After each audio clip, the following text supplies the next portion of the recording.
Teman-teman sekalian, hari ini saya akan review buku yang judulnya Strengths Based Leadership. Strengths Based Leadership. Kepemimpinan berdasarkan kekuatan kita. Nah,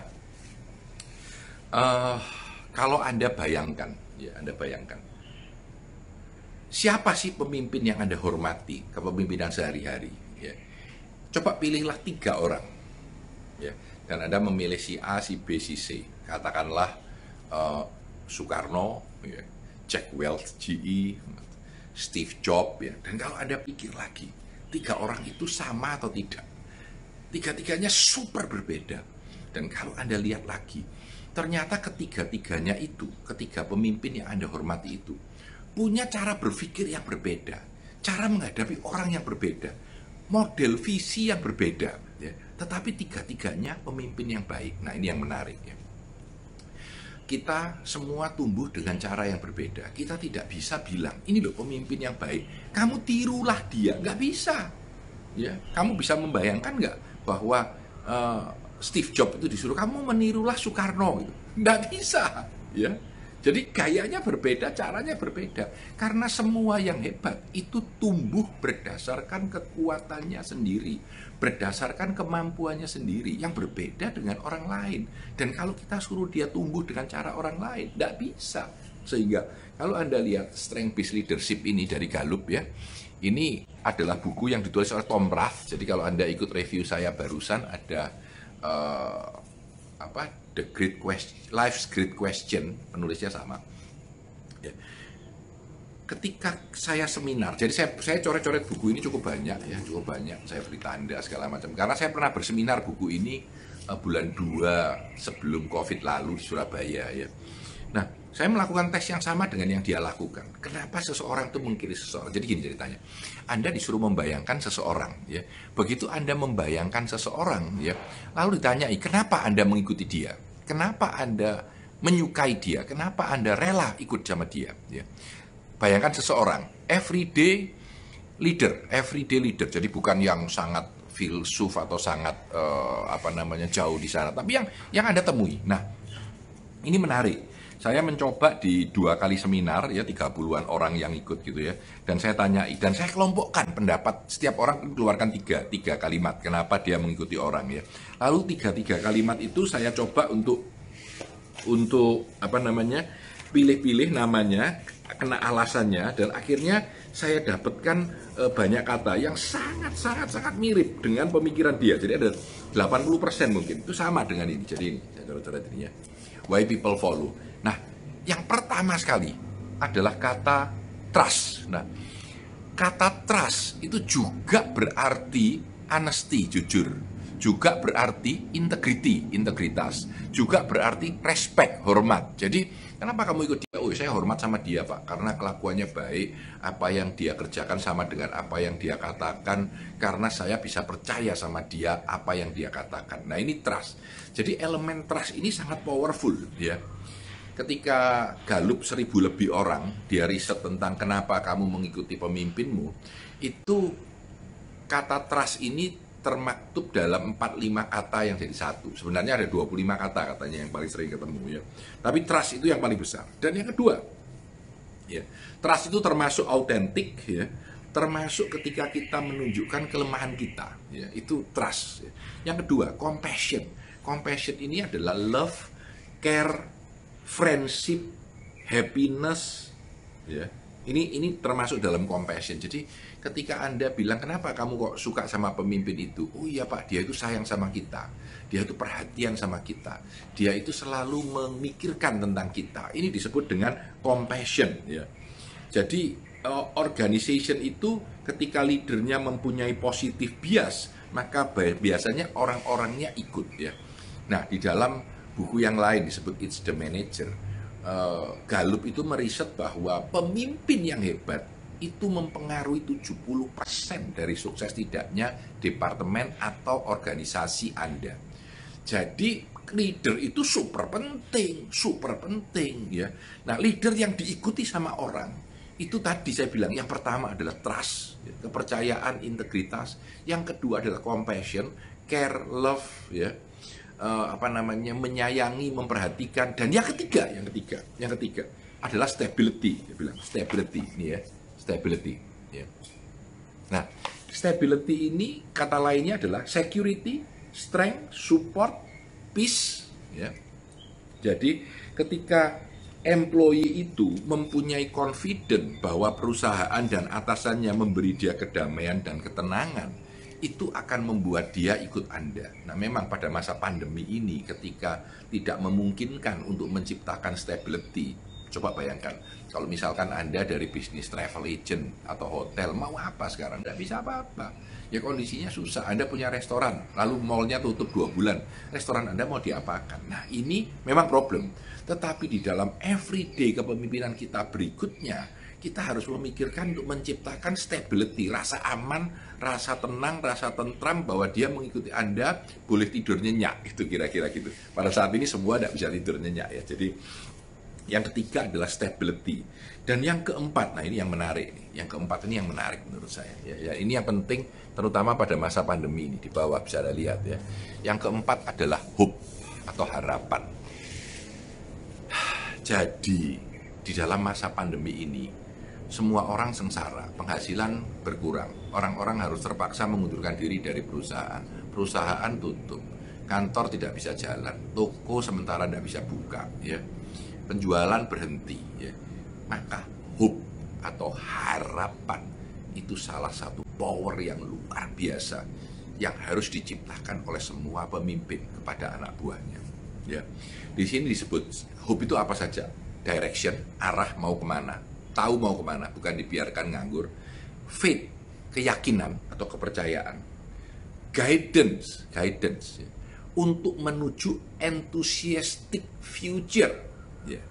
Ketika hope itu absen, people kehilangan confidence dan akan meninggalkan Anda. Tetapi ketika Anda menciptakan hope, ya, itu akan membuat orang mengikuti Anda. Nah, empat elemen ini, kepercayaan, trust, ya.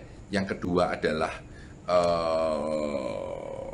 compassion, yang ketiga adalah stability, dan yang keempat adalah hope.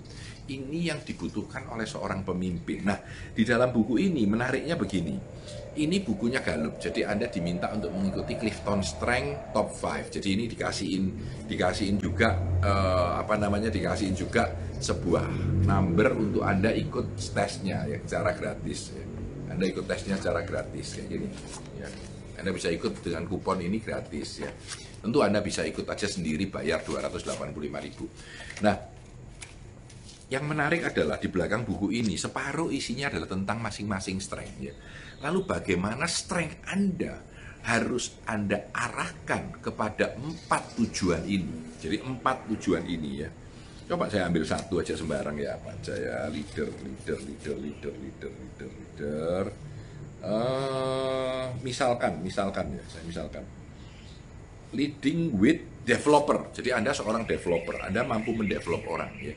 Maka how do you build trust? Dia bilang, kamu harus melakukan sesuatu supaya bla bla bla, supaya kamu bisa build your trust. Yang kedua, bagaimana kamu bisa show your compassion, menunjukkan kamu bawa care dengan anak buahmu ya. Lalu ketiga, bagaimana kamu bisa menyiapkan stability? Oh ya, ketika kamu bekerja harus begini.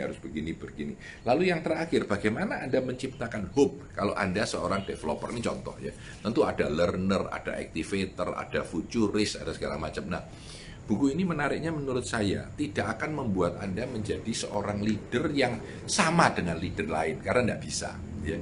Tetapi membentuk Anda untuk mempunyai cara mendekati kepemimpinan dari kekuatan Anda, diarahkan pada sesuatu yang sudah jelas berdasarkan riset benar, dan menumbuhkan Anda menjadi leader yang autentik, yang beda dengan orang lain ya. Yang harus Anda pikirkan adalah siapa Anda, lalu bagaimana Anda bisa membentuk dan menjadikan diri Anda menjadi leader yang baik gitu. Menjadi leader yang baik, versi Anda, bukan versi orang lain ya. Karena setiap organisasi, setiap orang itu di dalam leadership-nya biasanya itu ada 4 elemen ya. Executing, mengeksekusi sesuatu. influencing, mempengaruhi orang, relationship building, menjaga hubungan dengan orang lain, dan strategic thinking, berpikir strategis ya. Dan tidak semua orang punya semuanya, saya aja nggak punya semuanya. Saya kuat di strategic thinking dan influencing ya. Tetapi saya eksekutifnya lemah. Dan dengan lebih memahami ini, Anda bisa membentuk tim yang hebat. Anda bisa membuat orang lain mau bekerja sama dengan Anda. Dan Anda tahu orang seperti apa yang Anda butuhkan. Kalau Anda menggunakan Clifton Strength untuk memahami diri Anda sendiri ya. Akhir-akhir ini saya banyak melakukan review, seminar, training tentang strength base. Karena menurut saya ini adalah cara approach terbaik ya, untuk membuat kita tumbuh menjadi sukses ya. Saya sendiri pada akhir-akhir ini sejak Desember lalu selalu melihat strength saya apa dan mencoba mengembangkan strength saya. Saya kasih contoh. Salah satu adalah strength saya adalah activator, mengaktifasi atau melakukan sesuatu. Ketika saya membuat book review seperti ini, males, tidak bisa. Tapi saya tahu activator saya tinggi, sehingga saya bilang, ya udah besok jam 6.30 saya mau IG live, ya sudah langsung jalan. Ya, ide buku ini yang saya pakai untuk IG live ya baru tadi pagi, karena itu Anda kemarin tidak lihat saya punya IG story, tapi tadi pagi saya tulis 6.30 saya mau bikin IG live.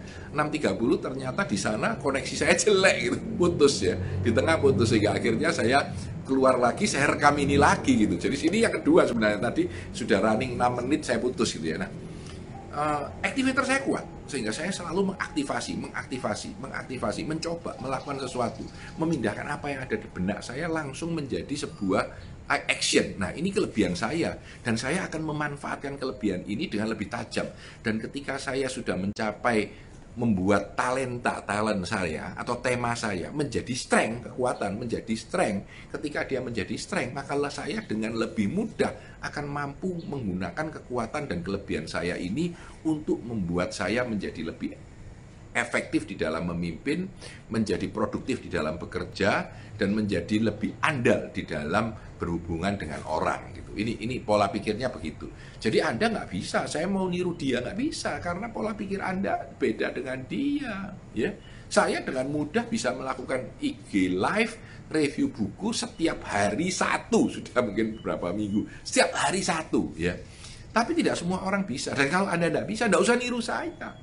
Anda caranya gimana? Mungkin Anda caranya adalah saya lebih hati-hati, saya lebih riset, saya lebih dalam. Tidak apa-apa, ya toh. Tetapi kita punya cara sendiri-sendiri yang berbeda. Esensi dari strength-based leadership adalah menemukan talenta Anda, membinanya menjadi kekuatan yang hebat, lalu Anda memimpin dengan menggunakan kekuatan itu. Jangan meniru orang lain, karena setiap orang lain mempunyai cara yang berbeda. Ya, itulah esensi dari strength-based leadership ya. Coba banyak detail-detail lain dan contoh-contoh bagaimana seseorang memimpin ya. Tetapi sebenarnya yang saya suka adalah bahwa kita itu kita itu sebetulnya jarang menggunakan kekuatan kita. Ini ada riset yang panjang tentang pemimpin. Seberapa sering Anda menggunakan strength Anda di dalam memimpin? Di US itu 32%, di China bahkan cuma 14%, ya. Di India 36%, ya.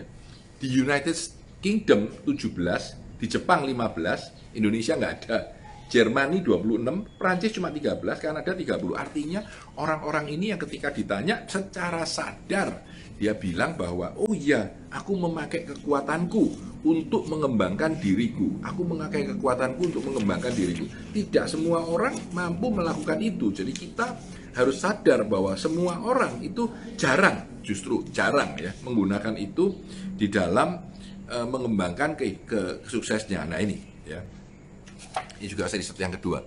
Dia bilang bahwa apakah anak buah Anda merasa engage dan terlibat di dalam kepemimpinan Anda? Ternyata kalau anak buah Anda tidak memikirkan strength-nya, engagement itu hanya di running di 9%. Tetapi ketika anak buah Anda memikirkan banget tentang kelebihannya, mereka engagement-nya terhadap pekerjaannya 73%. Ya, 73%. Itu pemikiran yang menarik. Jadi sejak Desember lalu, akhir tahun lalu ketika tanggal 2 sampai 6 saya mengambil strength coach certification, saya memikirkan banyak tentang hal ini. Saya tidak lagi marah ketika saya berbeda dengan dia. Nggak usah dipaksakan, standar pasti sudah ada ya. Tetapi hal-hal detail nggak usah dibedakan, karena dia dengan saya beda. Dan kita akan membantu orang lain tumbuh dengan kekuatan dia. Kita sendiri akan tumbuh dengan kekuatan kita. Ya. Karena setiap orang itu beda, dan kita harus menghargai, dan kita harus menumbuhkan talenta dan kekuatan kita masing-masing. Teman-teman yang lagi mendengarkan, saya kelihatan beberapa teman lama semua. Selamat mendengarkan, terima kasih ya sudah mampir di IG Live saya. Saya Tanadi Santoso. Ini adalah review Strength Based Leadership. Salam sukses untuk Anda.